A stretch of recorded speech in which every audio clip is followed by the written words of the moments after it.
రాజమహేంద్రవరం మహాశివుడికి అత్యంత ప్రీతిపాత్రమైన కార్తీక మాసంలో 3వ కార్తీక సోమవారం సందర్భంగా భక్తులు గోదావరి నదిలో పుణ్యస్నానాలు ఆచరించారు. నగరంలో ప్రసిద్ధి చెందిన పుష్కరాల రేవు, కోటిలింగాల రేవు, గౌతమి ఘాట్, చింతాలమ్మ ఘాట్, మార్కండేయ రేవు, సరస్వతి ఘాట్ తదితర రేవులు భక్తులతో కిటకిటలాడాయి.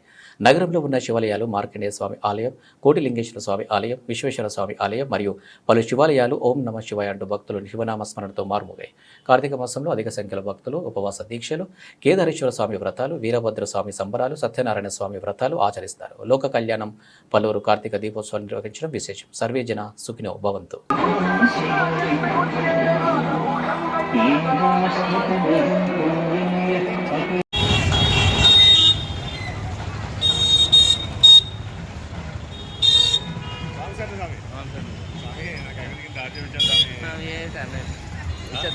మర్చిపోకూడదు.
వారాణసీపురపతి భజ విశ్వనాథం పంచ పుంగవ పంగళాన దావానలం మరణ శోక జరాట వీణా వారాణ్యం నాదాత్మకం సకల నిష్కలమాత్మరూపం వారాణసీపురపతి భజ విశ్వనాథం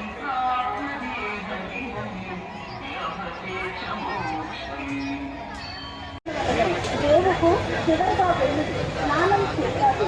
ప్రతినిధిగా ఎవరూ ఉండకూడదు. వస్తు సంఘం వద్ద ఇనుప ఊపిరి పట్టుకుని స్నానం చేశారు. కరెంటు మోటార్లు ఉండదు. ఈ సామాన్లు దగ్గర అశ్రద్ధ పనికిరాదు. దొంగలు వనలను గమనిస్తూ ఉంటారు. ముఖ్యంగా సెల్ ఫోన్లు మరీ జాగ్రత్తగా భద్రపరుచుకోవాలంటే కాల్చరాదు. ఎక్కడ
సోమవారము మనకి ఇప్పటికి దాకా 2 సోమవారాలు మరియు పౌర్ణమి గడిచింది.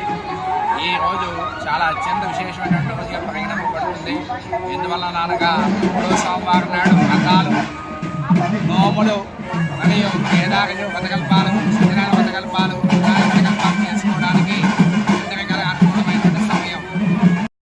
ఏదైతే కనుక శివుని అభిషేక ప్రియుడు కాబట్టి, ఐశ్వర్యకారుడు కాబట్టి ఎవరైతే భక్తి శ్రద్ధలతో పరమేశ్వరుడికి అభిషేకం మరియు బిలవదళాలతో పూర్తి చేసుకుంటారో వారికి అన్ని రకాలుగా కూడా శివ అనుగ్రహం కలుగుతుంది.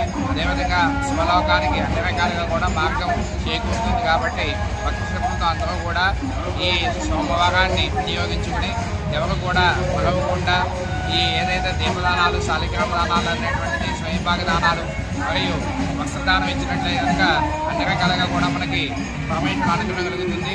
అందులో ఇప్పుడు ఉన్న కాలంలో కూడా మనకి ఈ 2-3 వారాల్లో లేని విధంగా కూడా మనకి ఈ వాతావరణ మార్పులు కూడా కనిపించాయి. కాబట్టి ఎవరైతే కనుక పేదవారు ఉంటారో వారికి అందరికీ వస్త్రదానం చేసినట్లయితే కనుక వారికి ఆ పరమేశ్వరుడు అనుగ్రహం ఖచ్చితంగా కలిగిస్తుంది. అందువల్ల అందరూ కూడా దీనిని తెలుసుకుని ఈ భక్తి శ్రద్ధతో ఆచరించాలని కోరుచున్నాం.